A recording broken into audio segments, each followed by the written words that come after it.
Assalamualaikum warahmatullahi wabarakatuh. Halo semuanya, kami dari jurusan Ilmu Perikanan, Fakultas Pertanian, Universitas Sultan Ageng Tirtayasa.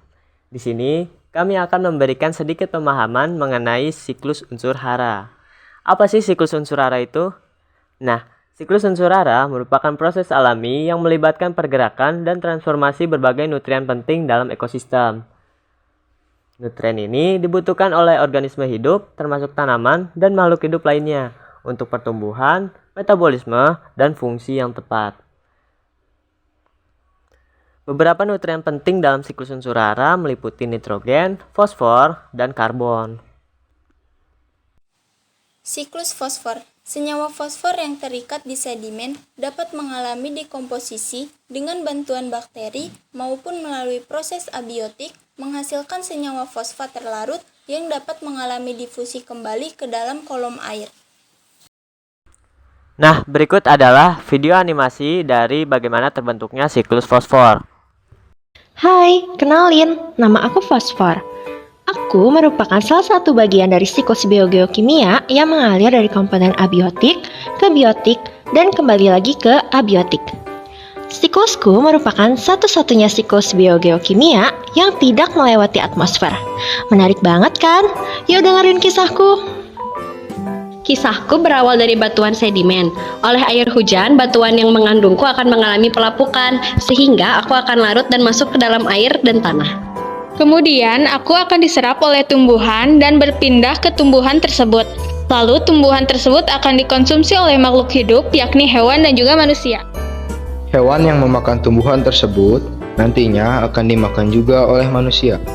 Ketika tumbuhan, hewan, dan manusia mati, maka akan mengalami dekomposisi atau pembusukan oleh bantuan dekomposer menjadi detritus, dan kembali lagi jadi aku. Kemudian aku yang ikut terbawa air yang mengalir akan berakhir di lautan. Kemudian aku menumpuk dan menjadi batuan lagi. Ketika permukaan air laut menurun atau dasar laut mengalami kenaikan, batuan yang mengandung aku akan menjadi bagian dari ekosistem darat. Proses ini memerlukan waktu ribuan tahun sebelum siklus terulang kembali. Jadi itulah kisah mengenai siklusku, yaitu siklus fosfor. Semoga kisahku bisa bermanfaat untuk kita semua. Sampai berjumpa lagi teman-teman. Siklus nitrogen. Bentuk atau komponen N di atmosfer dapat berbentuk amonia atau NH3, molekul nitrogen atau N2, dinitrit oksida atau N2O, nitrogen oksida atau NO, nitrogen dioksida atau NO2, asam nitrit atau HNO2, asam nitrat atau HNO3, basa amino atau R3N, dan lain-lain, dalam bentuk proksisil nitri. Dalam telaah kesuburan tanah, proses pengubahan nitrogen dapat dilakukan dengan berbagai cara, yaitu mineralisasi senyawa nitrogen kompleks, amonifikasi, nitrifikasi, denitrifikasi, dan volatilasi amonium. Jadi, transformasi nitrogen dapat terjadi secara biologis maupun non-biologis melalui proses fiksasi, nitrifikasi, dan denitrifikasi. Nah, selanjutnya ada video animasi dari terbentuknya siklus nitrogen. Nitrogen, atomic number 7 on the periodic table, is an essential element for life on Earth as it plays a major role in building structures and molecules we need to survive. Nitrogen exists in many different forms, which are all interrelated in one of the most important biogeochemical processes on our planet, the nitrogen cycle. Most nitrogen exists as nitrogen gas in our atmosphere, but it can also be found dissolved in the ocean. For most organisms, the triple bond in nitrogen gas is hard to break, but not for certain bacteria, which can break the bond and add hydrogen to create ammonium. This ammonium can be taken up by some species of microscopic plants called phytoplankton. For those who can't use the nitrogen and ammonium, bacteria take the ammonium and add oxygen, creating first nitrite and then nitrate in a process called nitrification. This nitrate can then be used by other species of phytoplankton. Larger organisms such as fish and whales take in nitrogen by eating these phytoplankton. Eventually, both the plankton and the animals will die, and sink to the ocean floor, where they will be decomposed by bacteria into ammonium for continued use in the cycle. Usually, the nitrogen cycle functions very well on its own. However, humans have had an impact beyond nature's capacity. Chemists have developed fertilizers which fix unusable nitrogen into a usable version, which is good for farmers, but not if they use too much. This leftover fertilizer gets swept into groundwater, lakes, and rivers, and eventually makes its way to the ocean. All this extra nitrogen overwhelms the cycle and depletes the oxygen in the ocean. A lack of oxygen dramatically affects the ecology and fisheries of the affected region, as fish and other animals need to breathe oxygen to survive. Additionally, humans add a large amount of nitrous oxide into the atmosphere through various practices such as emissions from automobiles, home furnaces, factories, and power plants. The more nitrogen that gets released into the atmosphere means more gets washed down in rainstorms and overwhelms the balance of the nitrogen cycle. So, what can we do to minimize our impact? We can develop better farming practices so less fertilizer makes its way into our water sources. As individuals, we can limit our emissions by turning off lights and appliances to save electricity, turning down our heating and cooling systems, and finding alternate methods of transportation and energy. All of these small actions add up to make a big impact and help keep Mother Nature running for many years to come.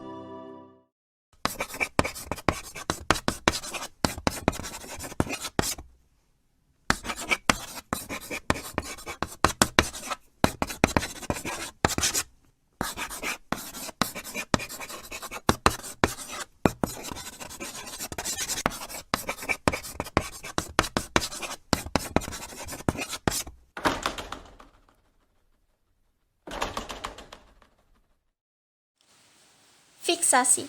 Semua mikroorganisme mampu melakukan fiksasi nitrogen dan berasosiasi dengan N bebas yang berasal dari tumbuhan.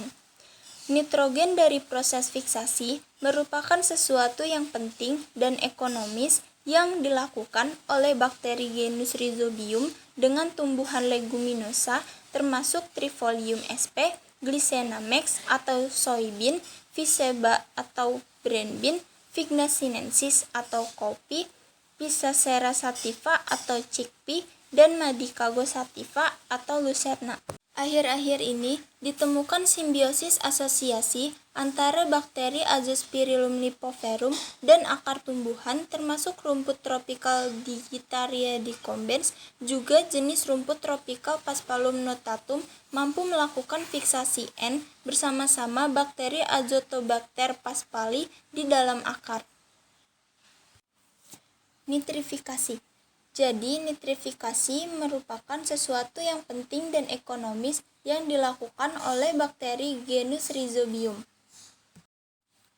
Denitrifikasi.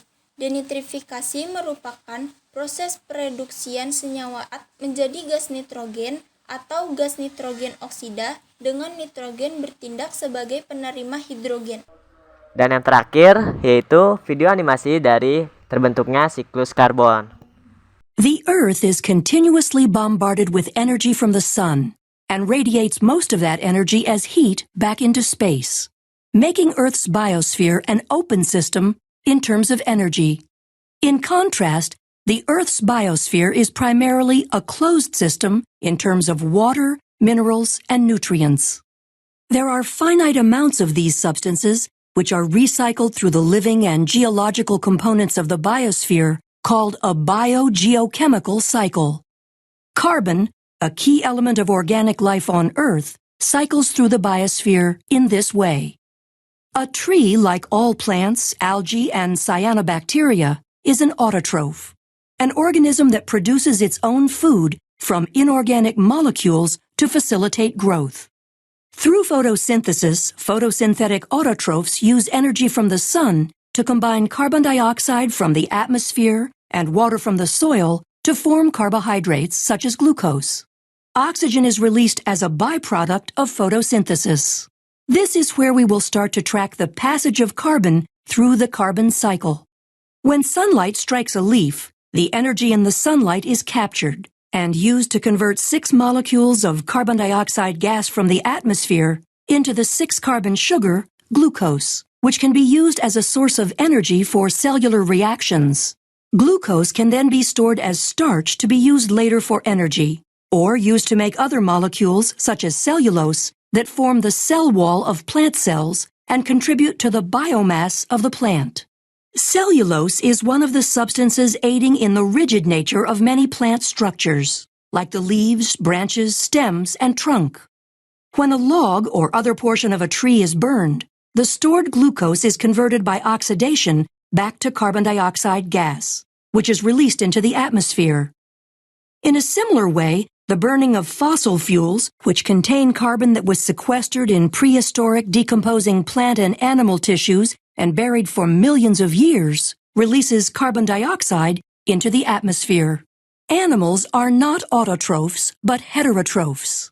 Because heterotrophs depend on the carbon cycle to obtain energy and molecules necessary for growth, they need to consume other organisms. They do this by eating plants or by eating other animals that eat plants.